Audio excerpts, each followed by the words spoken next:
안녕하세요. 오늘 강의를 맡게 된 서울대학교 그린바이오 과학기술연구원 강호상입니다. 오늘 제가 말씀드릴 주제는 기후변화 대응을 위한 한아세안 열대림 협력을 잡았습니다. 사실 우리나라는 열대림이 없기 때문에 열대림 전문가가 매우 적습니다. 그렇지만 이제 오늘 열대림에 대해서 간략하게 이제 소개를 하고, 특히 이제 제가 수행했던 일을 중심으로 한아세안 환경협력 사업인데요. 이를 중심으로 열대림에 대한 특성과 그리고 협력에 대해 했던 것들을 소개하도록 하겠습니다. 그래서 오늘 지구 환경 위기 이렇게 얘기 많이 하고 있는데요. 지구 산림, 환경 이슈들을 다뤄보고, 두 번째는 이제 아세안에 특히 이제 열대림이 어떤 특성이 있는지, 그리고 말씀드렸다시피 이제 제가 수행했던 한 아세안 환경협력 사업에 대해서 그동안의 어떤 성과들을 중심으로 말씀드리도록 하겠습니다. 그리고 나아가서는 앞으로 우리 한 아세안 간의 열대림 협력 방안에 대해서도 간단하게 소개해 드리고자 합니다. 먼저 제 소개를 간단하게 해드리고자 합니다. 저는 사실은 열대림이 아닌 이제 온대림, 특히 이제 강원도에서 논문을 썼습니다. 산림 과학을 전공했던 자연과학인데요. 그렇지만 이제 이 산림 보존, 열대림 보존, 지속 가능한 관리를 위해서는 이런 생태 환경도 중요하지만 사회 경제적인 부분도 굉장히 중요하기 때문에 앞으로 협력을 기대하면서 제가 했던 사업들을 소개하고자 합니다. 저는 이제 제가 열대림을 직접적으로 관계했던 계기는 2007년도에 코이카 사업으로 인도네시아 산림환경 보전 및 생태관광 역량강화 사업으로 코이카 프로젝트 매니저로 제가 이제 인도네시아 2년 동안 상주를 했었습니다. 그때 인도네시아 50개에 달하는 국립공원 관리자들과 인도네시아 울창한 열대림에 대해서 현황이 뭐고 문제점이 뭔지, 그리고 어떻게 개선해야 될지를 많이 논의한 바가 있고요. 보다 구체적으로는 이따가 말씀드리겠지만 2000년도부터 저희가 시작했던 외교부 지원으로 한 아세안 환경협력 사업이 있습니다. 아세안 사무국과 같이 했던 사업인데 이 사업을 한 10년 가까이 제가 이제 관리를 하면서 실제로 동남아시아 열대림의 다양한 어떤 문제점과 같이 협력했던 사례들을 이제 소개하고자 합니다. 그리고 지금 현재에도 인도네시아랑 코이카 사업으로 고등교육 사업을 해서 인도네시아에 있는 보고로 대학교인데요. 그 대학과 이제 협력 사업을 하면서 지금 인도네시아를 자주 방문하고 있기 때문에 앞으로도 이제 인도네시아를 포함한 열대림 관련 연구를 계속 하게 될 것 같습니다. 그래서 혹시라도 열대림에 관심이 있으신 분은 함께 할 수 있으면 굉장히 좋을 것 같습니다. 먼저 이제 지구 산림, 환경 이슈에 대해서 말씀드리고자 합니다. 여러분들도 굉장히 많이 들으셨겠지만 지구 온난화라는 얘기를 많이 들었는데요. 2023년도에 유엔 사무총장님은 이미 이제 글로벌 보이링, 지구가 덜 끓고 있다, 소위 열탕화 이런 표현도 쓰는데요. 이미 온난화를 넘어선 지구가 덜 끓고 있다라는 그런 경고음이 굉장히 나오기 시작합니다. 지구온난화는 많은 과학자들이 이제 보고를 하고 있는데요. 보시다시피 산업혁명 이후에는 지구 평균 온도가 완만하게 증가하다가 최근 들어서 1970년 이후부터는 급격하게 상승하는 것을 볼 수가 있습니다. 뿐만 아니라 이제 전 지구적으로 지금 이제 지구 평균 온도를 1.5도씨 이내로 낮추고자 굉장히 많은 국가들이 지금 노력을 하고 있는데요. 그럼에도 불구하고 이미 지난 2024년 1.5도씨가 이미 넘어섰다, 이런 경고음이 나오고 있는 상황입니다. 기후 비상사태라는 표현이 나왔는데 2019년 코로나 직전에 옥스퍼드 사전에 들어가는 단어입니다. Climate Emergency라고 해서 보시다시피 엄청난 산불과 그리고 가뭄, 홍수, 그리고 이제 사이언스지에서는 forest death, 그러니까 산림이 죽어간다, 쇠퇴라고 표현하는데요. 산림이 죽어간다. 특히 이제 고산지대에 있는 침엽수들이 갑자기 많이 고사하는 경우가 전 세계적으로 관찰이 됩니다. 특히 우리나라도 한라산에 지금 구상나무들이 갑자기 이제 고사가 되고 있어서 많은 전문가들이 지금 원인 규명과 어떻게 다시 복원할 건지를 지금 논의를 하고 있는데, 뿐만 아니라 저희 블라디보스톡 러시아에 보시다시피 기록적인 아이스스톰, 얘가 뭐 얼음비라고 봐야 되겠죠. 마치 영화의 장면처럼 이렇게 나오는데요. 사실 밑에 있는 사진은 요게 이제 쓰레기가 아닌 사람입니다. 제가 2015년 남아프리카 공화국에 세계 산림총회에 갔을 때 이 아프리카 여러 국가들이 사람들이 물을 찾아서 식량을 찾아서 이렇게 이주하고 있는 그런 모습입니다. 그만큼 이제 지구 환경 위기가 인간의 삶에 직접적으로 지금 영향을 미치고 있다 이렇게 말씀드릴 수 있겠습니다. 올해 아마 여러분들도 잘 아시다시피 이제 올해 3월 영남 지역의 이제 대규모 산불 우리나라에서 지금까지 최고로 큰 피해를 약 10만 헥타의 산림이 이제 피해를 받았는데요.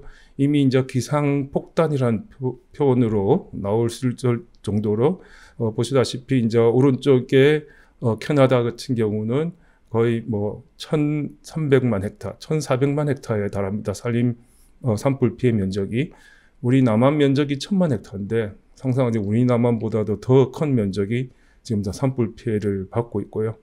왼쪽 하단에 있는 강남 사진이죠. 여러분들도 아마 잘 아시겠습니다. 우리 강남 시내 한복판에 이렇게 마치 호수처럼 돼서 사람이 이렇게 있는 걸 보면은 과연 이제 이미 우리 기상 여러 가지 자연재해들이 우리 사람이 통제하기에는 이미 어려운 상황까지도 치닫고 있다.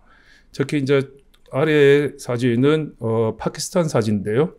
파키스탄 2022년도에 국토의 한 3분의 1이 이렇게 잠겨버렸습니다. 홍수가 난 상태인데 구호물자를 실은 헬리콥터가 구호를 하러 갔는데 구호물자를 전달하러 갔었지만 헬기가 착륙할 장소를 찾지 못해서 되돌아오는 그런 상황까지 갔습니다. 그래서 이제 파키스탄은 왜 우리나라는 소위 온실가스라고 하는 CO2 발생도 굉장히 적은데 우리나라가 이런 기후위기, 기후재난을 제일 많이 받아야 되냐, 피해를 입어야 되냐 이렇게 항의를 하고 됐답니다. 그리고 이제 이런 산불이 이탄지, 소위 이제 고사목들이 켜켜이 쌓여 있는 데인데요. 이런 이탄지에서 산불은 굉장히 많은 CO2를 발생하고 있습니다. 전 지구적으로는 사실 러시아의 이탄지 피트랜드라고 그러는데요. 이탄지가 가장 많지만 열대에서는 특히 인도네시아 굉장히 많습니다. 특히 이제 수마트라 섬의 르아우주라든지, 그러니까 인도네시아만 깔리만탄을 그러고요. 말레이시아랑 브루나이, 인도네시아를 같이 포함해서 보르네오 섬이라고 그러는데요. 보시다시피 이제 중부 깔리만탄에도 굉장히 많은 이탄지가 있고 파푸아에도 이탄지가 있는데요. 이런 이탄지는 지상에 있는 나무들이 이제 산불이 날 경우는 쉽게 끌 수가 있지만 이 땅 속에서 이탄지가 탈 때는 끌 수가 없습니다. 그래서 2015년도에 굉장히 큰 산불이 납니다. 왜냐하면 인도네시아는 통상 한 11월 정도부터는 우기가 시작됩니다. 인도네시아는 건기 우기가 있는데 11월부터 다음해 한 4월까지 이제 우기가 진행되는데요. 2015년도에는 엘니뇨 현상으로 인해서 그러니까 태평양 지역의 해수면 온도가 상승을 한 거죠. 그러면서 굉장히 가물어졌습니다. 그래서 우기 때 일체 비가 내리지 않았습니다. 그래서 2015년도에 보시다시피 인도네시아 전역에 굉장히 큰 어떤 산불 피해가 났고요.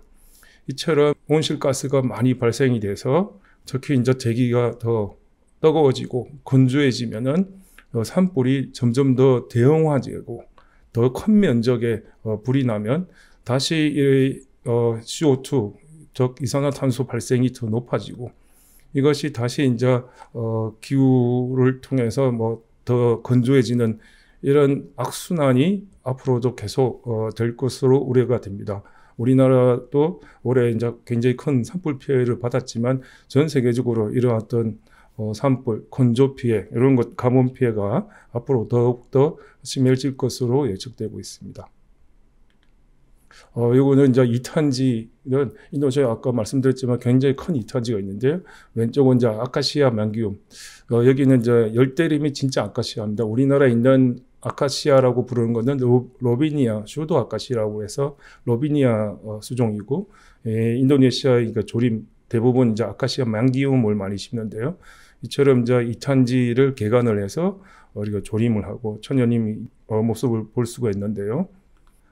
이처럼 이제 이 이탄지에서 이렇게 연기가 어마어마하게 풀립니다. 사실 불이 아니라 땅 속에서 훈련소가 되어서 연기만 이렇게 피어오르는데 사실 이런 불은 지중화라 그러는데 사실 불을 끄기가 굉장히 어렵습니다. 비가 오지 않은 한. 그런데 아까 말씀드렸다시피 이제 우기인데도 불구하고 비가 내리지 않아서 사실 이제 불을 끌 수가 없고 계속적으로 타고 거기 CO2가 이제 어마어마한 양이 이제 방출이 되는 겁니다. 그래서 이런 지중화로 인해서 사실 더 문제는 이제 사람들의 어떤 건강입니다. 그 지중화는 땅속에 있는 굉장히 많은 그런 유해 물질들이 대기 중으로 이제 방출이 됨으로써 이 지중화에서 이제 트랜스 바운더리 해저드 국경 영무에 대해서 소위 인도네시아랑 말레이시아, 브루나이, 싱가포르이 서로 이제 협력을 하고 있는데요. 매번 이렇게 이제 지중화 이탄지에서 굉장히 많은 연기가 발생하고 이것이 이제 사람들 건강에도 굉장히 안 좋은 영향을 미치고 있다. 이런 것들이 이제 지난 네처 커뮤니케이션 2021년도에 연구 자료에 의하면 산불로 인한 소위 탄소 배출량이 약 한 113억 달러, 약한데 한 15조 정도, 우리나라 돈으로 15조 원 정도 되는데요. 전체 양은 한 280억 달러, 약한데 한 40조 정도 되고요. 사실 이런 CO2 중에서 분홍색 부분 건강입니다. 사실 이제 이렇게 엄청난 연무 피해가 나면은 학교가 문을 닫고 다들 그러지만은 사실 대체 피난을 하기가 굉장히 어렵습니다. 그래서 대부분 사람들이 폐질환이라든지 호흡기 질환으로 굉장히 고생하는데요. 올해 우리 영남 산불, 특히 안동 산불 피해를 받았는데 제가 이제 경북대에 가서 여러분들을 만나 뵀었는데 이 산불 피해 복구를 위해서 좀 하루 정도 이제 동원을 했는데 굉장히 가슴이 답답해서 병원에 가보니 굉장히 많은 먼지들이 폐에 가득 찼다. 그래서 앞으로 한 달 동안 고생할 거다 이런 말씀을 들었다고 합니다. 특히 이번에 이제 방송을 제작하시는 분들이 그 할머니, 할아버지들하고 인터뷰를 했는데 대부분 제대로 말씀을 못 하시고 계속 기침을 하시는 거죠. 그래서 사실 이제 산불에 의해서 직접적으로 눈에 보이는 여러 가지 어떤 재산상의 피해뿐만 아니라 사실 사람들의 어떤 건강 피해도 굉장히 심각하다는 것을 알 수 있습니다. 그래서 일단 이러한 지구적인 기후 온난화와 기상 변화 이런 것들이 이미 이제 인류에 대한 레드 코드, 적색 코드가 발생했다라고 IPCC Intergovernmental Panel on Climate Change 이제 기후 변화 관련 전 세계 전문가 패널들인데요. 이 단체에서 IPCC에서 공식적으로 이제 경고를 합니다. 지금 당장 액션을 하지 않으면 결국 돌이킬 수 없는 그런 재난을 맞이할 거다라고 경고를 하고 있는데요. 위에 그리면은 이렇게 소위 온실가스가 계속 증가됐을 경우에는 예전에 비해서 더 많은 어떤 강수량이 내릴 수 있다라고 경고하는데 사실 더 문제는 그 밑에 있는 빨간색입니다. 그런데 앞으로 이전에 비해서 더욱더 건조해지고 더 뜨거워지고 그 열상 이런 굉장히 더운 뜨거운 그런 여름으로 인해서 많은 피해가 되고 특히 그 산불이나 이런 자연재해도 더욱더 심각해질 거다라고 경고를 하고 있습니다. 그리고 2022년 지속 가능 발전 목표 보고서라고 그러는데요. 이 보고서에서도 이미 전 지구적으로 매년 약 한 1,000만 헥타 정도의 산림이 훼손되고 있다라고 이제 보고를 하고 있습니다. 그러면서 사실 거의 90%에 달하는 전 지구적인 산림 훼손 원인이 바로 이제 농업과 축산업을 꼽고 있습니다. 예컨대 이제 울창한 열대림이 여러 가지 이제 농업을 위한 개간을 한다든지 농지로 아니면은 대규모 축산업을 하기 위해서 사실 초지를 조성하기 위해서 나무를 베어내고 초지를 조성하기 위해서 그러니까 산림을 훼손하는 등 이러한 농업과 축산업이 전체 산림 훼손의 약 90%에 달한다라고 보고를 하고 있습니다. 보시다시피 그러니까 오른쪽의 도표는 각 지역별로 산림이 늘어나거나 아니면 줄어든 것을 얘기하고 있는데요.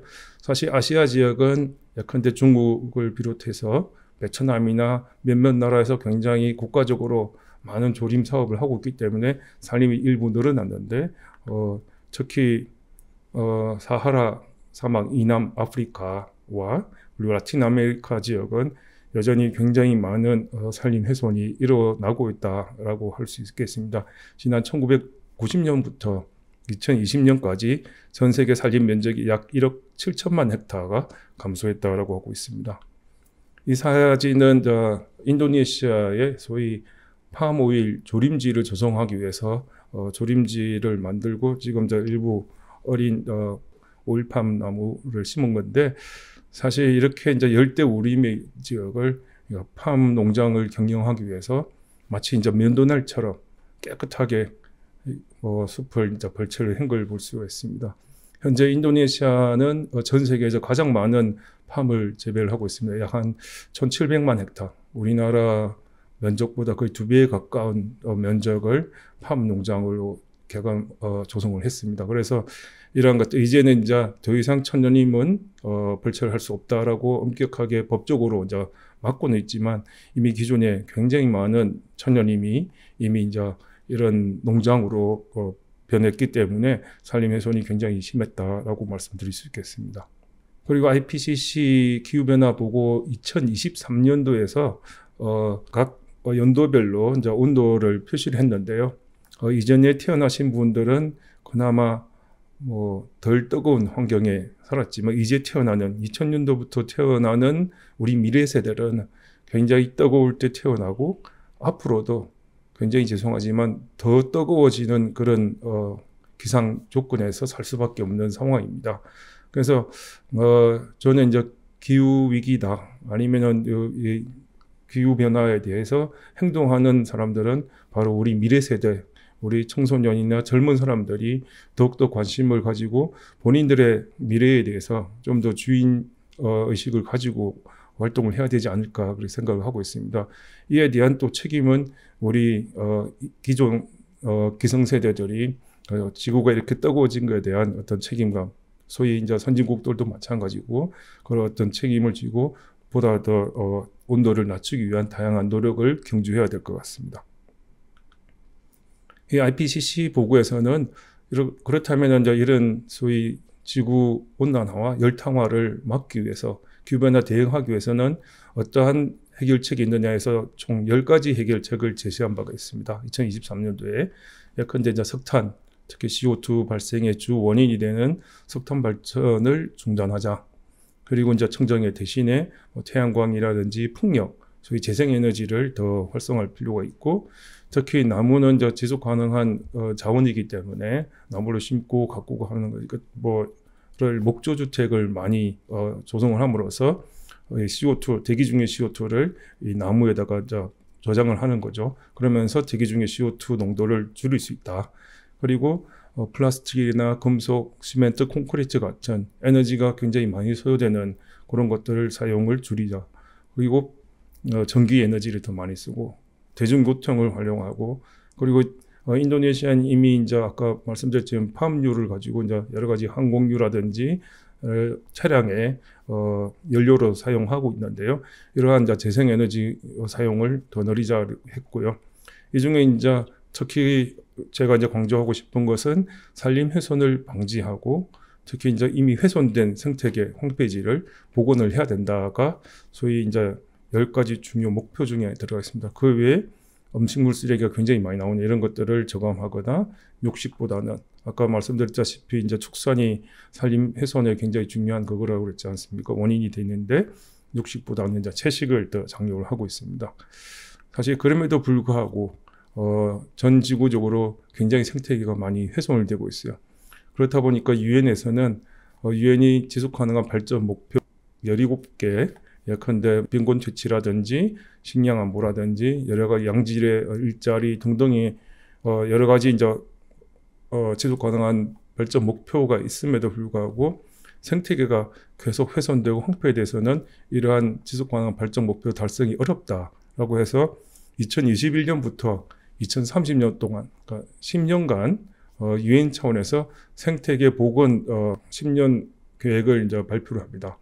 그래서 육상 생태계 포함한 담수 생태계, 그다음에 해안 생태계의 복원을 전 지구적으로 모든 국제기구를 포함한 같이 이제 노력을 하자라고 얘기를 하고 있고요. 그래서 사실 이러한 훼손된 생태계를 복원뿐만 아니라 기존에 있는 생태계를 훼손되는 걸 막는 것들, 그리고 이 생태계 복원을 하면은 얼마나 다양한 이익이 있는지를 적극적으로 공유하자. 예컨대 이제 우리나라도 대표적인 나라입니다. 예컨대 1960년도, 70년대에는 산림이 굉장히 홍폐했습니다. 거의 민둥산이었거든요. 그 산림을 이제 70년대, 80년대 치산 녹화 사업을 통해서 산림 녹화를 하고, 그러면서 매년 봄마다 연례 행사처럼 이루어졌던 가뭄이라든지 아니면 여름에 홍수, 태풍 영향 홍수 이런 것들이 자연재해가 줄어들고, 반면에 이제 식량 정산되는 거죠. 그래서 식량, 소위 쌀 작업을 이루고 이것이 이제 산업화, 발전을 이루었던 그런 사례가 있기 때문에 이러한 생태계를 복원하면서 얼마나 이 숲이 갖고 있는, 생태계가 갖고 있는 다양한 환경 서비스 기능, 생태계 서비스 기능을 이해할 수 있게끔 하자. 그리고 더 중요한 거는 아까 말씀드렸다시피 우리 미래 세대라든지 학생들한테도 공적 교육으로서 생태계 복원이 굉장히 중요하다는 것을 계속 교육 훈련시켜야 된다라고 국제적으로 이제 동의를 하고 함께 지금 노력을 하고 있습니다. 그럼에도 불구하고 전 지구적으로는 아까 말씀드린 여러 가지 이제 환경 요인에 의해서 소위 이제 가뭄이나 사막화, 그리고 무엇보다도 식수난으로 인해서 이주민들이 굉장히 많이 움직이고 있습니다. 예컨대 자주 뉴스에 나오고 있는 지중해를 건너서 유럽으로 가고 있는 여러 난민들을 심심찮게 이제 뉴스에 볼 수도 있었고요. 사실 이러한 환경 난민들뿐만 아니라 최근에는 이제 지역적인 분쟁, 예컨대 우크라이나 러시아 분쟁이나 이란 이스라엘 이런 분쟁 등등, 앞으로는 이제 이런 복합 위기 시대에 과연 이제 식량 안보라든지 이런 것들을 어떻게 해결할 것인가가 굉장히 각 국가별로 지금 굉장히 중요한 관심사가 되고 있습니다. 특히 인도네시아는 작년 10월에 신정부가 들어서면서 제 첫 번째 공약 사항으로 프라보노 대통령의 공약 사항으로 식량 안보를 선언하고, 특히 이제 무상급식을 통해서 식량 안보를 달성하겠다라고 얘기를 하고 있습니다. 그래서 앞으로는 이게 이미 2008년도 거의 20년 전에도 이러한 다양한 환경 난민들이 생겼는데 앞으로는 점점 더 심해질 수밖에 없겠죠. 예를 들면 에티오피아 같은 경우 블루나일의 기원이 되는 에티오피아의 소위 르네상스 댐을, 초대형 댐을 설치해서 소위 식수를 이제, 그리고 에너지 발전을 하겠다 했을 때 바로 이제 이집트에서는 그 나일강의 하류에 있는 이집트에서는 그러면 안 된다라고 이제 굉장히 반발을 하고 있는 등, 사실 국가 간의 분쟁보다는 이런 환경적인 분쟁이 앞으로 더욱더 심해질 거다라고 말씀드릴 수 있겠습니다. 이러한 산림 복원에 대해서는 이미 국제기구들이 굉장히 다양하게 노력을 하고 있습니다. 생물다양성 협약이라든지 사막화 방지 협약, 그리고 우리나라에도 올해 이제 열리겠지만 에이펙 경제 포럼이라든지 여러 가지 이제 국제기구에서도 산림을 녹화해야 된다, 나무를 심어야 된다, 이렇게 굉장히 강조를 많이 하고 있는데요. 사실 이제 중요한 거는 본 챌린지라고 국제적으로 여러 국제기구들이 2030년까지 3억 5천만 헥타의 산림을 조성하겠다고 했는데, 사실 여기서 이제 중요한 거는 비단 나무를 심는 그 행위뿐만 아니라 더 중요한 거는 그 사람과 커뮤니티, 지역 주민들이 이런 모든 산림 복원 녹화의 가장 중심이 있어야 된다. 그리고 그분들이 사실 사회적으로, 경제적으로나 이렇게 이제 지속 가능해야지만 산림이 보존되고 혹은 복원될 수 있는 거지, 단순히 나무만 심어서는 안 된다는 것을 국제기구나 많은 전문가들이 강조를 하고 있습니다. 그래서 우리나라도 비단 나무를 심는 것뿐만 아니라 끊임없이 교육하고 훈련하고 이런 것들을 같이 뒷받침해야지만 제대로 성공할 수 있다라는 것을 체험적으로 배웠었고, 앞으로 이런 것들을 이제 국제적으로도 많이 공유를 하려고 하고 있습니다. 올해 이제 2025년 11월에 UNFCCC 30차 총회가 브라질에서 북부 도시에서 열립니다. 아마도 이제 브라질은 최대 이제 열대우림을 보유하는 국가이기 때문에 이러한 이제 열대림의 보존, 기후 변화에 대한 많은 이슈들이 논의될 것으로 예상되고, 더군다나 이제 전 지구적으로도 이런 열대우림의 보존에 대해서 많은 노력을 할 것으로 예상됩니다.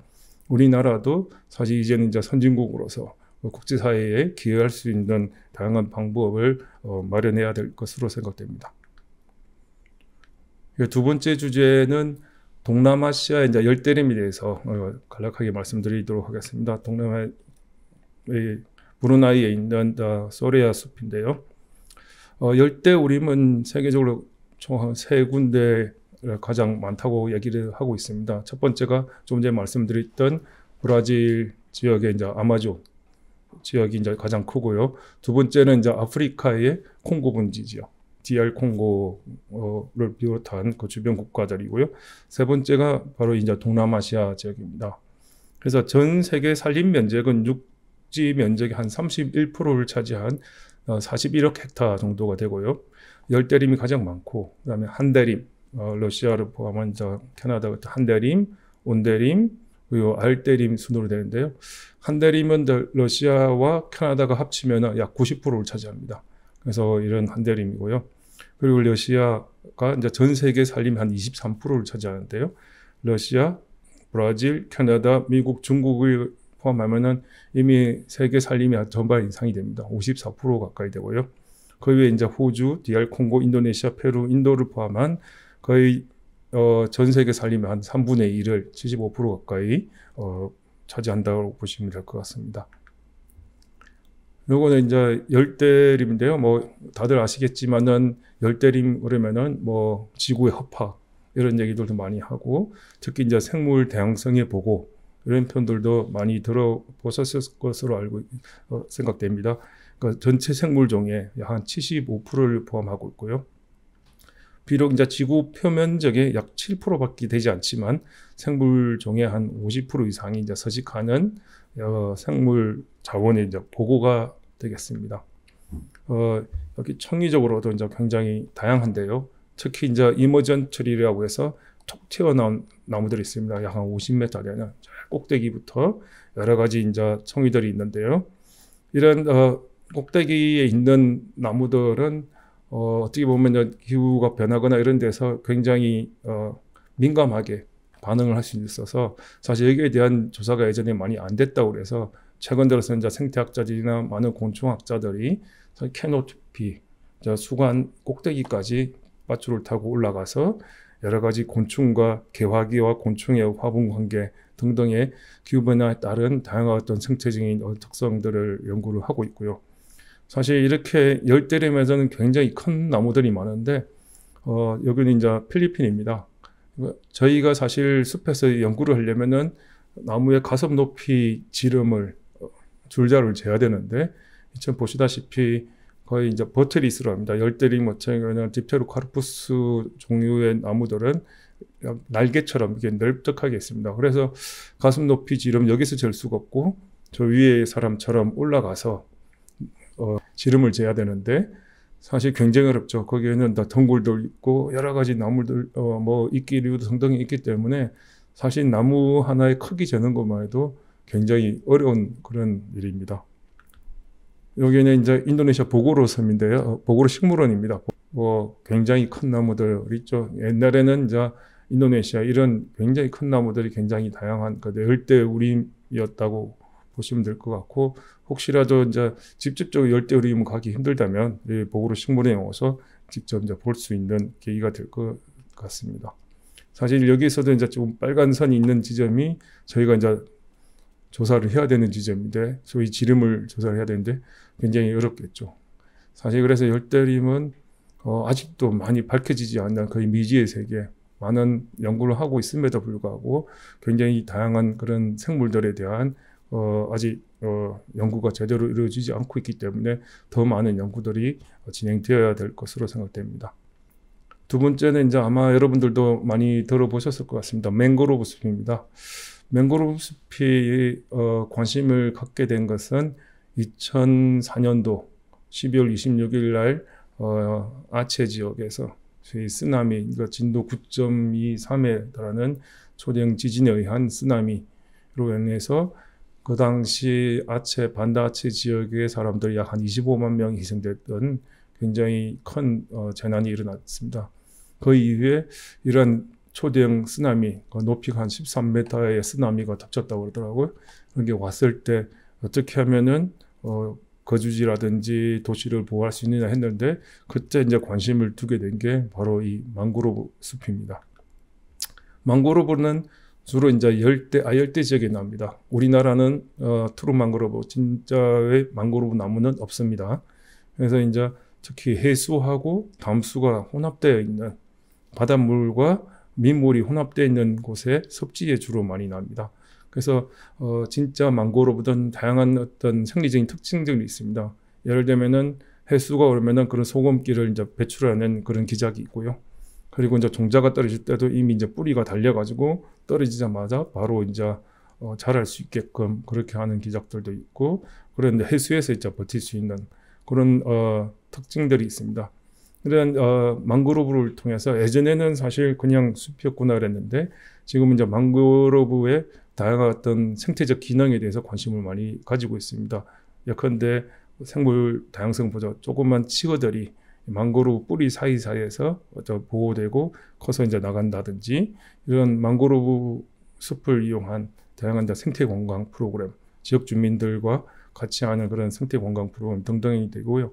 최근에는 사실 이제 블루카본이라고 해서 그 망그로브 숲이 일반 육상에 대한 숲에 비해서 탄소 흡수 속도가 굉장히 빠르다라고 해서, 특히 이제 여기 물 안에 있기 때문에 소위 산화가 잘 안 되잖아요. 그래서 많은 탄소들이 이제 오랫동안 저장되어 있기 때문에 탄소의 어떤 저장고로서 역할이 되는데, 이런 탄소들이 망그로브 숲을 벌채를 하거나 혹은 더 나아가서는 이제 새우 양식을, 그리고 뭐 게 아니면은 여러 가지 물고기 양식 때문에 망그로브 숲을 파괴함으로써 굉장히 많은 CO2를 발생하고 있습니다. 그래서 최근 들어서는 이제 망그로브 숲이 소위 이제 블루카본, 탄소 배출권으로 새롭게 이제 관심을 받고 있고, 망그로브에 대해서는 많은 국가들이 이제 관심을 기울이고 실제로 이제 복원 사업을 많이 하고 있습니다. 전 세계적으로는 망그로브 숲이 약 한 60여 종이 있는데, 인도네시아는 무려 48종 정도가 있습니다. 이 망그로브는 사실 말씀드렸다시피 한 48종 굉장히 다양한 종이 있는데요. 주로 이제 바닷가에 사는, 뭐 거의 이제 바닷물에 사는 종과, 그리고 이제 바닷물과 민물 사이에 그러니까 혼동되는 사는데, 각각의 어떤 입지 특성상 그러니까 다른 수종들이 모집합니다. 제일 바닷가에 가까이 자라는 수종은 아비세니아 마리아라고 해서, 여기는 이제 밑에서 이렇게 뿌리들이 솟아오르는 그런 것들 많이 볼 수 있습니다. 그래서 이렇게 표현하고, 리조폴라 정도는 여러분들이 흔히 이제 망그로브를 하면은 많이 볼 수 있는, 그러니까 뿌리가 밑으로, 그러니까 바깥으로 나와 있는 그런 리조폴라 수종들인데요. 이 망그로브가 왜 이제 관심을 받았냐, 그러니까 아까도 말씀드렸지만은 이런 쓰나미가 오든지 아니면 해안가에 이제 뭐 토양 유실을 막아줌으로써 해안가를 이제 보호한다. 그리고 여러 가지 이제 필터링 기능을 통해서 이제 물을 정화하는 기능, 그리고 이제 아까 말씀드렸다시피 이제 탄소를 계속 축적할 수 있는, 그리고 기후변화 대응이라든지 생물 다양성, 이 치어들이나 여러 가지 다양한 개라든지 생물들이 이 망그로브 숲에 이제 자라고요. 그리고 만약에 망그로브 숲이 없으면은 치어들이 살 수 없기 때문에 어부들이 물고기 잡으려고 굉장히 먼 바다까지 나가야 됩니다. 그래서 이런 뭐 수산업이라든지 지역 주민들 생계, 특히 망그로브는 굉장히 딱딱하기 때문에 차코일 연료로서도 굉장히 좋습니다. 수소로 굉장히 많이 활용되고 있고, 실제로 이제 인도네시아 아체주에 이런 숯은 일본에까지 수출이 되고 있습니다. 그러한 어떤 생활 생계에도 굉장히 도움이 되고, 그리고 망그로브 꿀이라든지 뭐 여러 가지 이제 소위 물질, 뭐 생리 활성 물질도 최근에 이제 많이 연구를 통해서 개발을 하고 있습니다. 또한 생태 관광을 해서 망그로브 주변에 살고 있는 뭐 원숭이나 여러 가지 야생 동물을 탐조, 그러니까 새를 관찰할 수 있는 그런 생태 관광 프로그램을 통해서 그 수익이 이제 지역 주민들한테 나눠질 수 있게끔 뭐 여러 가지 이제 프로그램들을 진행을 하고 있습니다. 이런 망고로브가 지금 전 세계 이제 지도를 보시면 알겠지만은 거의 열대, 아열대 지역에만 분포를 하고 있습니다. 일본은 약간 오키나와, 물론 이제 혼슈까지도 올라온다고 그러는데 우리나라는 제주도가 사실 굉장히 위쪽이기 때문에 우리나라는 망고로브가 분포를 하지 않고 있습니다.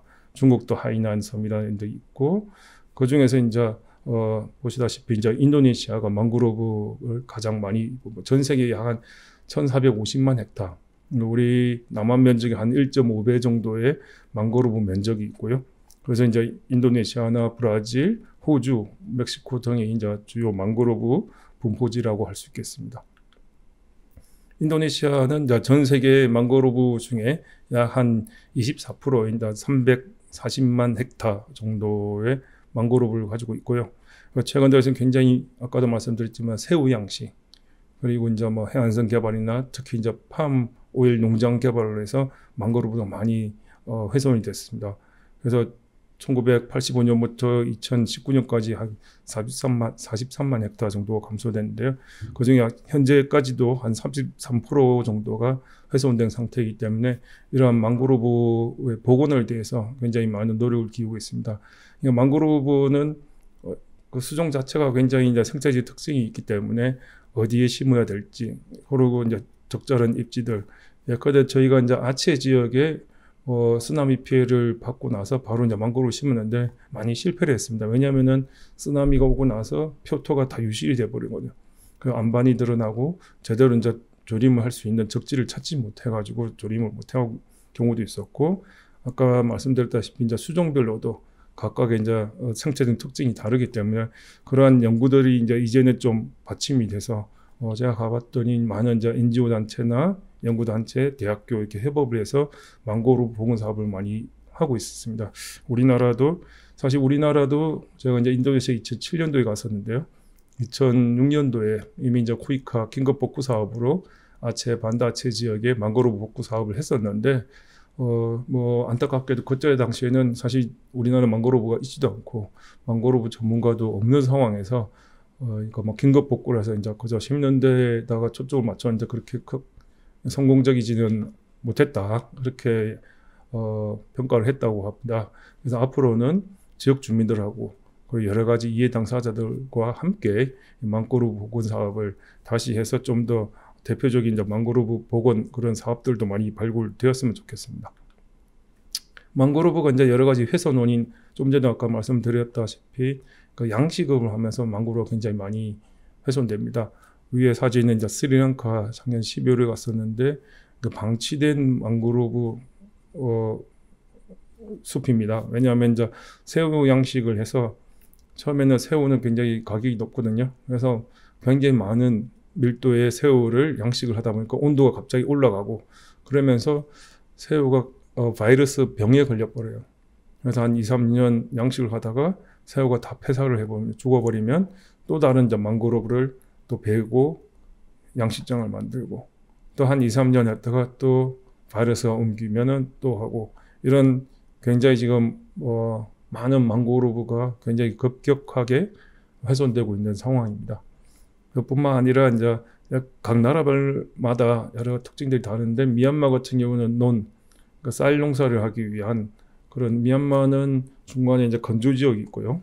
그래서 밑에 지역의 해안가 중심으로 쌀 농사를 하기 위해서 많이 개간을 하다 보니까 이제 뭐 망고로브 숲이 많이 훼손된 경우도 있고, 아까도 말씀드린 망고로브는 여러 가지, 사실 열대리움이 뭐 저희처럼 온돌 난방이 필요한 게 아니라 음식을 위해서 계속 이제 연료가 필요한데 그런 숯 만드는 데서 망고로브를 굉장히 많이 이용을 합니다. 뿐만 아니라 이제 아까 팜오일 농장, 이런 농장 개간으로 망고로브 숲이 많이 훼손되고 있습니다. 동남아시아 같으면 저희가 한 10개 나라를 보통 얘기를 하는데요.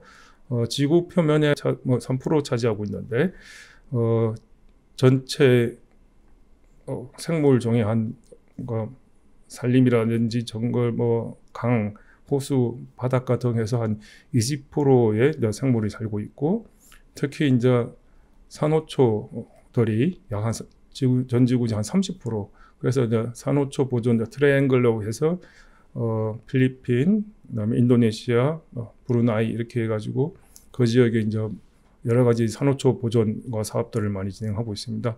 뿐만 아니라 좀 전에 말씀드린 인도네시아가 한 망그로브 24% 정도 되는데 전 세계적으로는 아세안 국가가 한 35% 정도의 망그로브를 보존하고 있는 등 면적 대비 굉장히 다양한 그 생물종을 보유하고 있다라고 말씀드릴 수 있겠습니다. 여기는 이제 전 지구적으로 저희가 이제 생물 다양성 중점 지역이라고 해서 핫스팟이라고 해서 굉장히 생물 다양성이 많은데 약 한 75%는 이미 원래 서식지가 이제 훼손된 지역을 생물 다양성 중점 지역으로 이제 지정을 해서 엄격하게 이제 보존을 하려고 하고 있습니다. 그래서 여기 이제 빨간색 부분이 이런 바이오다이버시티 핫스팟 지역인데요. 지구 육지 표면에 불과 한 2%밖에 안 되는데 여기에 이제 생물 다양성이 약 60%를 차지하고 있을 정도로 굉장히 생물 다양성이 많은데요. 동남아시아는 보시다시피 이제 다 빨갛게 표시가 되어 있습니다. 그래서 동남아시아는 크게 4개의 생물 다양성 중점 지역이 있습니다. 메콩강을 중심으로 이제 인도 버마 지역 여기가 나가 있고요. 그리고 필리핀 그리고 이제 인도네시아가 이제 2군데에 걸쳐 있는데 순다랜드라 왈라세아 이렇게 4개의 생물 다양성 핫스팟 지역이 있습니다. 그래서 생물 다양성이 굉장히 많기 때문에 지금 CO2 이런 이제 기후 변화 관련된 탄소 관련도 중요하지만 생물 다양성 보존에 위해서 오랑우탕이라든지 플라파시스 망키 이런 원숭이 코부리 원숭이 아니면 코뿔새 등등의 굉장히 많은 생물 다양성이 있고 뿐만 아니라 인도네시아는 호랑이, 코끼리, 코모도 파충류 중에서 지구상이 제일 큰 코모도라든지 등등의 굉장히 코뿔소 등 굉장히 많은 생물 다양성이 있는데 서식지 파괴라든지 개발 등으로 인해서 최근 들어서 그 개체수가 굉장히 빨리 줄어들고 있습니다. 일례로 발리 호랑이는 1935년에 멸종이 됐고요. 자바섬 인구가 제일 많은 그 자바섬의 호랑이도 1950 몇 년도에 이미 멸종이 됐습니다. 그래서 현재로서는 지금 수마트라 호랑이만 남아 있는 상황이거든요. 그래서 전 세계 이제 학자들이나 많은 NGO 단체들, 국제기구가 나서가지고 이런 생물 다양성 보존에 많은 노력을 기울이고 있습니다. 그럼에도 불구하고 여러 가지 이제 열대림이 많이 훼손되고 있는데요. 주요 원인으로서는 오일팜 같은 있던 농지 전환도 아까 말씀드렸고, 특히 이제 대표적인 게 화전입니다. 시프팅 컬티베이션을 해서 불을 지르고 이제 농사를 하는 그런 화전. 사실 우리나라도 강원도 지역에는 예전에 화전이 굉장히 많았었습니다. 그래서 막국수라든지 전번이라든지 이런 거는 화전민 문화거든요. 그게 이제 예전에 산림 녹화를 한다는 걸로 화전민 정리 사업을 해서 지금은 이제 산에 사람들이 살고 있지 않은데 인도네시아나 동남아시아는 여전히 원주민들이 국립공원을 비롯해서 많은 산에 살고 있습니다. 그래서 이제 그런 화전이 원래는 전통 지식을 통해서 불을 소위 이제 우기가 올 때 불을 내고 다시 이제 파종을 하고 이렇게 했었는데 문제는 아까 말씀드렸다시피 비가 우기인데도 비가 안 내릴 경우에는 불을 질렸는데 불이 꺼지지가 않는 거예요. 그래서 점점 커지가지고 굉장히 큰 불이 날 경우 그리고 이제 광산 지역도 최근에 많이 이루어지고 있죠. 특히 인도네시아 슬라웨시 지역은 니켈 광산에서 굉장히 많은 지금 산림이 광산 지역으로 지금 많이 파괴가 되고 있습니다. 뿐만 아니라 그 쓰나미라든지 특히 필리핀 같은 1년에 한 25차례의 태풍이 계속 옵니다. 이런 자연재해들은 예전에 비해서 이미 그 수용력보다 더 넘어서는 거죠. 완충력을 능가하는 그런 대규모 자연재해가 왔을 경우에는 생태계가 다시 회복 탄력성을 레질리언스 회복을 할 수 없는 그런 상황에 달하게 됐었고 앞으로도 이런 자연재해들이 더 심해질 거라는 우려가 계속 나오고 있습니다. 그래서 저는 이제 이 한아세안 환경협력 사업을 해서 저희가 어떻게 보면은 최초로 이제 열대림에서 실제로 연구를 했던 그런 경험을 말씀드리고자 합니다. 저희가 이제 동남아시아 특히 이제 아세안 10개국이랑 한 나라당 한 기관을 파트너로 해서 저희가 협력 사업을 했었습니다. 예컨대 인도네시아나 브루나이, 필리핀, 태국 같은 경우는 대학교, 카세산 대학교, 필리핀 대학교, 로스바니오스 UPLB, 브루나이 다루살람 유니버시티, 아니요 이베베 보고로 대학교, 그리고 다른 데는 이제 산림과학원이나 농림연구원 같은 연구소, 캄보디아는 산림청이나 환경부, 싱가포르는 국립공원위원회 같은 정부기관이랑 같이 협력 사업을 진행을 했습니다. 간단하게 아마 많이들 알고 계시겠지만 이제 한 아세안 관계에 대해서 간략하게 다시 말씀드리면서 저희 사업을 소개하도록 하겠습니다. 한 아세안 부분 섹터럴 다이얼로그가 1989년부터 시작이 됐고요. 대화 풀 다이얼로그 파트너가 91년도, 그리고 아마도 이때 같은데 1997년도 제1차 한아세안 정상회의 때 저는 이제 대학원생이었는데, 그때 우리나라가 그러면 아세안하고 어떤 것을 협력하면 좋겠냐라고 의견을 제안하라고 그랬는데요. 사실 이때만 해도 거의 동남아시아랑 뭐 연구를 하는 건 거의 없던 시절이었습니다. 특히 저희 같은 자연과학으로서 뭔가를 연구를 한다는 거는 거의 없었었는데, 제가 간단하게 이제 한 2페이지 제안서를 만들었습니다. 그때 생각했을 때 뭐 우리나라가 이제 산림 녹화의 성공 국가니까 산림 조림 아니면은 생태계 복원을 하나 하자. 그리고 열대림이기 때문에 생물 다양성이 풍부하니 생물 다양성 보전 연구. 그리고 이제 아그로 포레스트라고 하는, 그때 저도 이제 그때 당시에는 처음 들었습니다. 혼농 임업이라고 해서 예컨대 인도네시아는 티크가 있고요. 큰 목재로서 굉장히 오래한 나무인데, 이런 티크 사이에다가 뭐 콩이라든지 옥수수 같은 농작물을 같이 심는 겁니다. 그래서 농업과 산림, 임업을 같이 하는 혼농임업. 소위 이제 인도네시아는 뚝방살이라고 그러고, 미얀마, 버마는 똥야 시스템이라고 이미 오랜 영국 식민지 때부터 이미 이제 그런 혼농임업 제도가 정착이 되었는데, 결국 산림이 훼손되고 생태계가 훼손되는 것은 지역 주민들이 경제적으로나 이렇게 어려움이 있을 때 사실 훼손하는 거거든요. 그래서 그분들의 어떤 생계를 향상시키기 위해서는 수익원이 필요하다. 그래서 이제 혼농임업, 이렇게 이제 3가지 주제로 저희가 제안을 했고, 2000년에 그 제안이 이제 아세안 사무국으로부터 받아들여져서 2000년도부터 저희 한 아세안 환경협력 사업을 시작하게 됩니다. 그리고 2009년 제1차 한아세안 특별정상회담, 2014년에 2차 특별정상회담, 2019년도에 3차 한아세안 특별정상회담과 특히 이제 한메콩 정상회담도 같이 개최됩니다. 아세안은 이제 매년 정상회의가 이제 알파벳 순서대로 돌아가면서 있는데, 발리에서 이제 2023년 인도네시아 아세안 정상회담, 지난해 이제 라오스, 올해가 이제 말레이시아. 사실 이제 내년에는 미얀마인데 지금 미얀마가 못한다고 해서 지금 필리핀, 내년에는 이제 필리핀에서 아세안 정상회의가 열릴 예정입니다. 사실 이제 저희 사업은 처음에 이제 계획을 한 5년 정도, 왜냐하면은 나무가 자라려면 5년까지 부족하다, 한 10년을 해야 되는데, 사실 그때 당시 이제 외교부에서는 10년은 너무 길다. 그래서 좀 줄이라 해서 저희가 이제 5년 사업 계획서를 작성했습니다. 매년 50만 불. 그때 당시 50만 불 굉장히 큰 돈이었는데, 5년 해서 250만 불을 제안했는데 245만 불이 채택이 됐습니다. 그래서 사업을 2000년도부터 시작해 그때 당시에 이제 6개 국가가 참가했습니다. 캄보디아, 라오스, 인도네시아, 말레이시아, 필리핀, 베트남, 이렇게 6개 나라가 참가를 했었는데요. 사실 저희가 그때 당시 열대림에 가본 사람도 없고, 열대림이 어떤 기관인지, 각 나라별 어떤 기관인지 뭐 도무지 알 방법이 없어서 주 캄보디아 대사관에 저희가 팩스를 보내서 혹시 산림은 어디서 연구를 하며 어떤 기관이 저희랑 같이 할 수 있는지를 문의를 하는 등, 처음에는 굉장히 어렵습니다.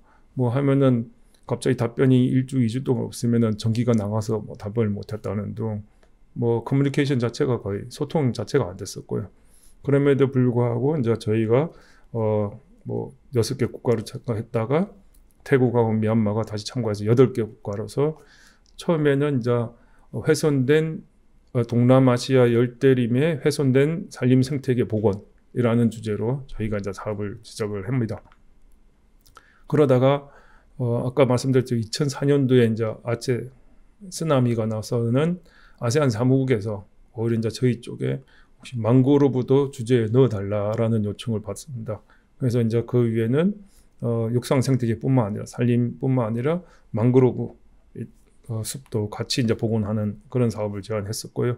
그러다가 이제 2014년도에는 브루나이와 싱가포르도 같이 참가하는, 아마도 이 주한 대사관의 대사님이 직접 이제 말씀하셔가지고, 아세안은 아시겠지만 아세안 통합을 지향하기 때문에 어떤 일을 같이 하면 좋겠다 그래서 10개국이 같이 참가를 하게 됩니다.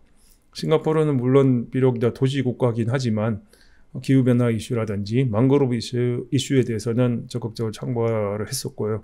그래서 이제 이 10개국이 모여서 무려 한 18년 동안 협력 사업을 해왔습니다. 아마도 최초이고, 우리나라가 이전에는 사실 우리나라 숲의 녹화가 더 우선이었고, 70년, 80년 지산 녹화하고 우리나라에서 많은 그런 산림 녹화 사업을 벌여왔었고, 이 이후에 2000년도 들어서서 아마도 이제 처음으로 열대림에 가서 그쪽 국가들이나 국가 이제 연구기관이나 대학교들과 협력을 진행했습니다. 이때 이제 저희 한아세안 환경협력 사업은 하나의 어떤 프로젝트였지만 실제 내용은 최근 들어서 이제 많이 관심을 가지고 있는 프로그램 사업입니다. 그런데 실제로 이제 공동 연구를 하는 것뿐만 아니라 다양한 이제 역량 강화 사업, 연수 사업도 포함하고 실제로 이제 논문 출판이라든지 홍보 같이 하는 하나의 어떤 패키지 사업이었거든요. 그래서 아세안 국가들에 대해서는 각 나라별로 다 특징들이 다르니까, 예컨대 캄보디아 같은 경우는 달버지아 코치치넨시스, 그러니까 장미목이라고 해서 굉장히 고급 나무가 있습니다. 중국 사람들이 굉장히 좋아하는 나무인데요. 이런 나무를 어떻게 대량으로 정식할 수 있는지, 그리고 어떤 나라에는 대나무가 굉장히 중요하다. 그래서 대나무로 하는 혼농이 해서 이제 지역 주민들하고 어떻게 생계를 향상하기 위해서 여러 가지 커피라든지 아니면 나무 리진을 수집해가지고 다양한 소득을 올린다든지 등등의 그런 국가별로 주제를 잡아서 이제 연구를 진행했었고, 특히 이때 당시에 이제 우리 한국 전문가들이 필리핀의 UPLB 대학에 가가지고 유니버스 필리핀 로스 바니아스에 있는 필리핀 국립대학교에 가서 마운틴 마케닝상에서 저희가 이제 처음으로 열대림 연구를 했습니다. 저도 아마 2001년도에 이 필리핀에 가서 열대림을 봤는데요. 우리나라는 나무들이 그때 상당히 작기 때문에 나무를, 저는 이제 산림 생태를 하기 때문에 나무 이름을 알기 위해서는 꽃을 봐야 되고 열매, 그것도 안 되면은 이파리를 봐야 되는데, 아까도 말씀드렸다시피 열대림은 굉장히 큰 나무들이 많기 때문에 이파리를 따기도 어렵고 나무를 제도 파악하기가 굉장히 어려웠습니다.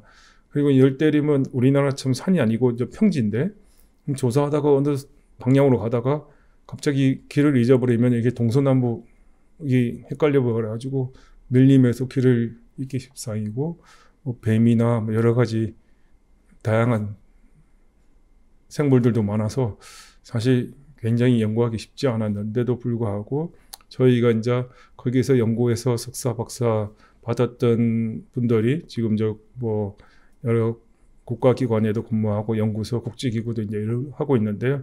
안타깝게도 여기에는 한 18년하고 지금 중단이 돼서 우리나라가 대규모 열대림 연구는 현재 없는 걸로 알고 있습니다. 앞으로도 이러한 사업이 이제 하나의 또 바탕이 돼서 다양한 그런 사업, 특히 이제 아까 사회 경제적인 이런 인문 사회적인 그런 연구도 같이 들어가면은 굉장히 좋을 것 같습니다. 예컨대 라오스의 이제 따오이족 참파사주 옆에 있는 따오이 마을을 갔는데, 그 마을의 촌장님을 제외하고는 라오스 말을 할 수 있는 분이 아무도 없더라고요. 다 따오이족들은 따오이만, 일단은 영어에서 라오스 말에서 따오이족 등등 각각의 굉장히 다양한 그런 종족분들, 인종들이 다양하기 때문에 사실 우리 그냥 나무만 심는 게 중요한 게 아니라 이런 인문사회, 그게 어떤 문화에 대한 그런 이해가 더 중요하구나 하는 것을 많이 느꼈었고요. 사실 저희가 실제는 우리가 이제 열대림 전문가가 아니기 때문에 오히려 이제 가서 더 배운다는 생각으로 그분들한테 다양한 어떤 생태계나 열대림에 대해서 이제 공부를 할 수 있는 그런 계기가 됐었고, 뿐만 아니라 이제 그분들은 이제 한국에 불러가지고 여러 가지 이제 석박사 과정이라든지 여러 가지 이제 국내 연수 프로그램을 많이 했었습니다. 그러면서 저희 동남아 교류가 많이, 인적 교류가 많이 왕성히 됐고, 그분들이 이렇게 이제 사업이 한 10년, 20년 지나다 보니까 많이 중요 위치로 올라가서 이제 저희 사업에 많은 도움을 주시고 했거든요. 앞으로도 이런 것들이 좀 더 많았으면 좋겠다는 바람이고, 실제로 이제 저희가 이제 예를 들습니다. 가가지고 현장에 가서 광합수 청정을 한다든지, 라플레시아, 저희 전 세계에서 가장 큰 꽃이라고 하는 라플레시아인데요. 이런 꽃에 대한 보존을 위해서 유전적 다양성을 연구한다든지, 그리고 마을 주민들하고 인터뷰를 하고, 실제로 이제 이렇게 열대림 내에 다양한 뭐 꽃이나 아니면 초본류나 이런 생물 다양성을 조사를 하다 보면, 여기는 이제 뭐 앞에 가는 분이 피가 막 있어서 왜 그러냐 했더니 이게 거머리입니다, 거머리. 그래서 우리 온대나 한대 같은 경우는 이제 티크 찐득이가 문제인데, 여기는 열대의 우림이다 보니까 굉장히 거머리들도 많고 사업은 굉장히 열악한데 그만큼 이제 중요하다라는 말씀을 다시 한번 더 강조드리고 싶고요. 저희가 이제 여러 가지 사업들 성과들이 있는데 그 중에 이제 몇 가지를 말씀드리면은, 첫 번째는 이제 말레이시아 같으면은 주석 광산 지역입니다. 틴트 주석 뭐 컵으로 만든 그 주석으로 만든 컵을 이제 많이 기념품으로 사오기도 하는데요. 사실 이런 주석 광산이 폐광이 됐을 때 사실 이제 뭐 더 이상 이제 주석을 켤 수 없어서 거기에 이제 주민들을 정착을 시켰습니다. 그래서 사람들이 집을 짓고 이제 살았는데, 쿠알라룸푸르 이제 왕복하시는 분들하고 거기 사는 분이 있었는데, 거의 절반은 몇 년 지나서 절반 정도 분은 돌아가셨고 절반 정도는 암이 걸린 거예요. 굉장히 이런 광산 지역에 이제 중금속 오염이 굉장히 심합니다. 그래서 이제 부랴부랴 이 말레이시아 정부에서는 이 주석 광산 복원을 하려고 여러 가지 나무를 심고 했는데 나무들은 다 죽어요. 그 중에 딱 한 나무, 아카시아 망기움 수종 하나만 활착이 돼가지고 자랐거든요. 그래서 이때 나중에는 2018년 정도에 갔을 때는 이미 숲이 됐었고, 이런 이제 아카시아 망기움 조림지긴 하지만 여기에 이제 야생 동물이 들고 새들이 오면서 점점 자생 수종들이 다시 나오고 있더라고요. 그래서 이제 생태계가 복원하는 그런 과정들을 처음에 한 1, 2년, 3, 4년만 했으면 몰랐을 텐데 거의 20년 가까이가 오다 보니까 생태계가 이제 어떻게 바뀌었는지를 눈으로 확인할 수 있었다. 그리고 다양한 어떤 조림 기법이나 기술들을 적용해 봄으로써 많이 이제 배울 수 있었다라고 얘기하시더라고요.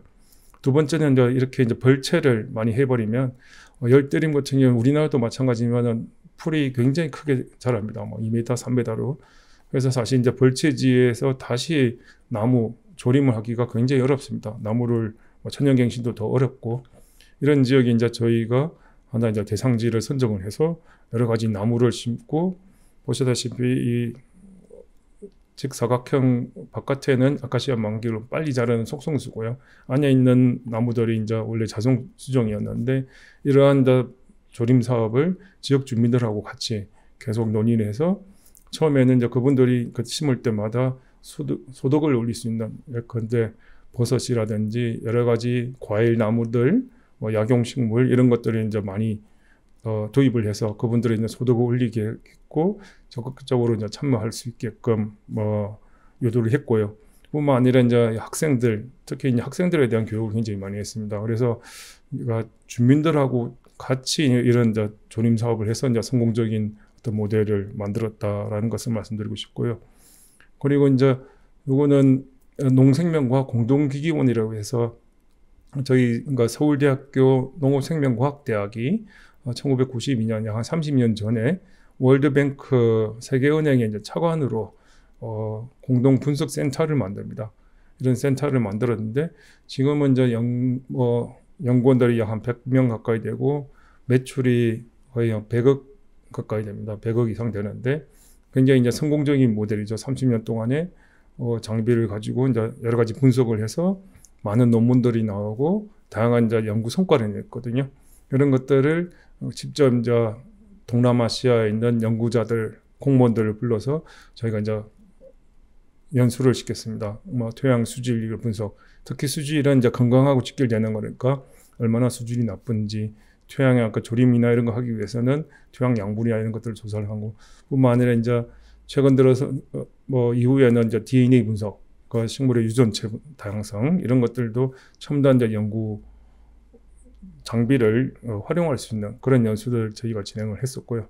이를 토대로 제가 지금 하고 있는 인도네시아 이베베 대학교, 보고르 대학교도 코이카 지원으로 해서 1,100만 불, 약 우리 돈 한 150억 정도 되는 고등교육 사업을 이런 우리가 차관으로 지원받았던 사업을 토대로 저희 경험을 토대로 인도네시아에 지금 전수를 하고 있습니다.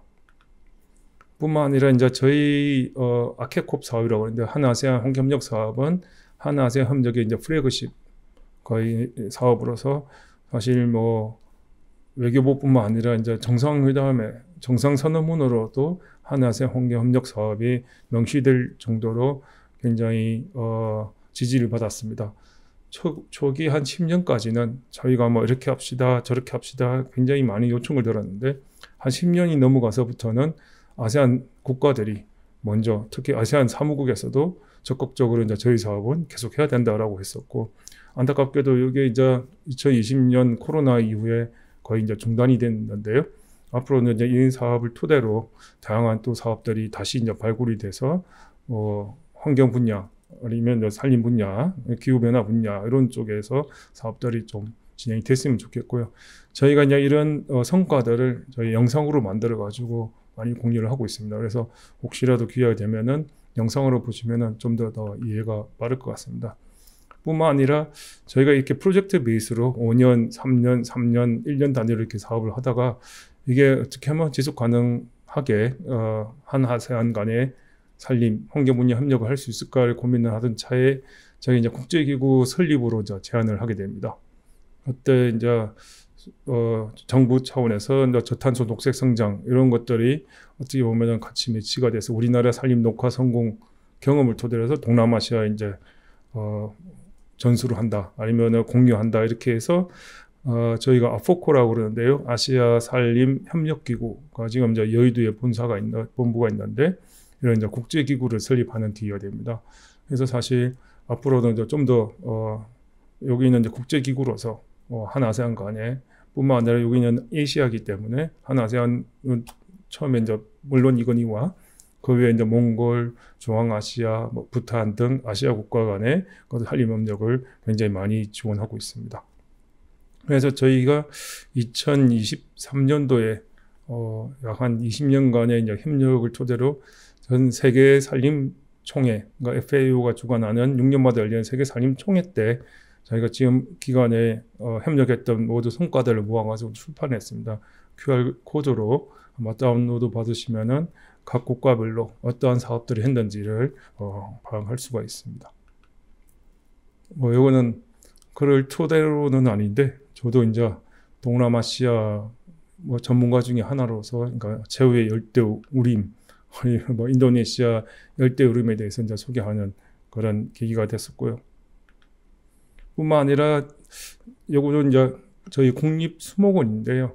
보통 우리가 온실 내의 열대 수종들은 저희가 다 구매를 하거나 이렇게 오는데 처음으로 미얀마의 장관님하고 협의를 해서 살아있는 식물을 도입을 했습니다. 그래서 살아있는 식물을 전시를 했었거든요. 처음에는 이제 표본을 하다가 오히려 이제 그거를 이 FAO 아시아태평양 산림위원회 때 미얀마의 약용 식물에 대해서 제가 직접 국민들한테 홍보를 하고 알려냈더니 다른 아세안 국가들도 우리 것도 좀 홍보하고 싶다, 알리고 싶다 그래서 앞으로도 이런 어떤 식물, 소위 서로 간의 어떤 교류나 이런 것들은 굉장히 많이 활발해질 것 같습니다. 특히 지난주에 코엑스도 세계 식물원 교육총회가 열렸는데요. 열대 쪽에서 굉장히 많이 참가를 했었거든요.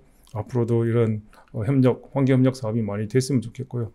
그래서 뭐 여러 가지 라플레시아나 아모르포팔루스, 그러니까 전 세계적 가장 큰 소위 말하는 시척꽃이라고 그러는데요. 이런 것뿐만 아니라 여러 가지 이제 도감들도 많이 만들고 동남아시아는 아직 제대로 된 도감도 없어요. 그러니까 생물 다양성이 굉장히 중요하다고 얘기를 하는데 과연 우리 나라에 몇 종의 식물이 있느냐에 대해서 아직 제대로 파악이 안 된 상황이거든요. 그래서 가능하다면은 우리가 이제 그런 도감 출판하는데 같이 참가를 해서 오히려 열대 식물을 배우고 열대 숲을 배울 수 있고 그분들도 그런 귀중한 자원들을 같이 보존하고 지킬 수 있게 되면 좋겠다는 생각입니다. 노란색 꽃은 아마 미얀마 가면은 굉장히 노랗게 전국적으로 굉장히 많이 피는데요. 소위 바닥이라는 미얀마 말인데 카시아 수종이고요. 중간에 있는 거는 시드 볼트라 해서 전 세계 소위 야생 식물의 종자를 영구 저장하는 지역이 우리나라에 이제 봉화에 있습니다. 백두대간 수목원 내에 이런 시드 볼트 지역이 있고 그래서 우리나라가 국제적으로도 이런 희귀 멸종위기나 아주 소중한 그런 식물 자원을 지킬 수 있는 그런 시설을 제공하고 저희도 함께 배울 수 있는 그런 협력이 더욱더 활발히 됐으면 하는 바람입니다. 뿐만 아니라 아까도 제가 말씀드렸다시피 저는 이제 자연과학을 하지만 여러 이제 주민들의 어떤 생계나 이런 것들은 사회 문화적인 그리고 이제 경제적인 다양한 그런 연구가 같이 어우러져야 제대로 파악을 할 수 있거든요. 그래서 소위 non-timber forest product 비목재 자원, 비목재 산물을 예컨대 약용이라든지 식용 등 염료, 다양한 꿀이라든지 수액 등등의 이제 지역 주민들의 소득이 되는 것들을 어떻게 안정적으로 할 거냐 등등에 대해서 좀 더 같이 협력을 해서 좀 했으면 하는 그런 바람입니다. 라오스에는 보호지역이 굉장히 많습니다. 그렇지만 제가 이제 여기 이 석회암지대인데요. 한 번도 조사를 해본 적이 없답니다. 지금 동남아나 라오스 특히 이런 메콩 국가들은 새로운 종이 매번 조사할 때마다 새로 발견이 되고 있거든요. 그만큼 조사가 거의 안 됐다라고 할 수 있고 그런 신종이나 새로운 식물들은 또 다른 자원으로서의 가치가 굉장히 있기 때문에 앞으로는 이제 이 열대림에 대한 관심이 더 많아졌으면 그리고 실제로 협력 사업으로 통해서 더 많이 알 수 있게 되기를 바랍니다. 그러면 이제 마지막으로 아세안의 열대림 협력은 어떻게 하는 게 좋을 거냐 해서 사실 제가 몇 가지 찾아봤습니다. 현재로서는 저희 이제 코이카 사업을 하고 있기 때문에 코이카 사업 그리고 이제 한아세안 협력기금이라고 아세안 코리아 코퍼레이션 펀드라 해서 이제 우리 외교부가 아세안 사무국에 지원하는 한아세안 협력기금이 있고요. 그리고 이제 한메콩 협력, 메콩 국가는 5개 국가가 있습니다. 캄보디아, 라오, 미얀마, 베트남, 태국 이렇게 이제 5개 국가랑 협력하고 있는 한메콩 협력이 있고요. 그리고 빈프, 여기에는 이제 소위 대륙 5개 나라라면 아세안 10개국 중에서 해양 소위 4개국, 싱가포르를 제외한 브루나이 다루사람, 인도네시아, 말레이시아, 필리핀 이렇게 이제 4나라가 같이 협력하는 그런 사업이 있습니다. 간략하게 이제 코이카는 제가 이제 2007년도에 처음으로 코이카 프로젝트 매니저로 이제 갔을 때는 불과 사업비가 100만 불이었습니다.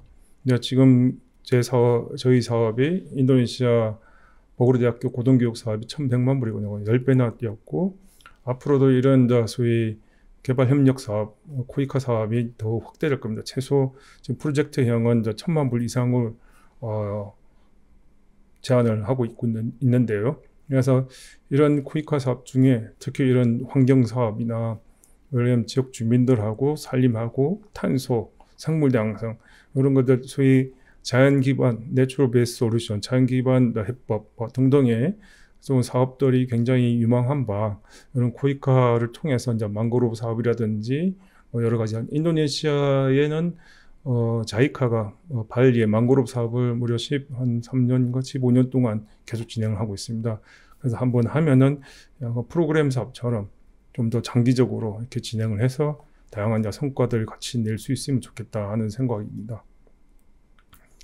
그리고 이제 이 한아세안 협력기금 이제 저희가 이제 주로 아까 한아세안 환경 협력 사업을 했던 게 협력 사업인데 제가 2000년도에 97년, 98년도에 제안할 때만 해도 사실 아세안하고 협력하는 사업 자체가 없었습니다. 그때 당시에 우리가 지원도 100만 불, 200만 불 하고 있을 텐데요. 지금은 매년 1,600만 불을 아세안에다가 저희가 지원을 하고 있고 굉장히 많은 사업들이 지금 하고 있습니다.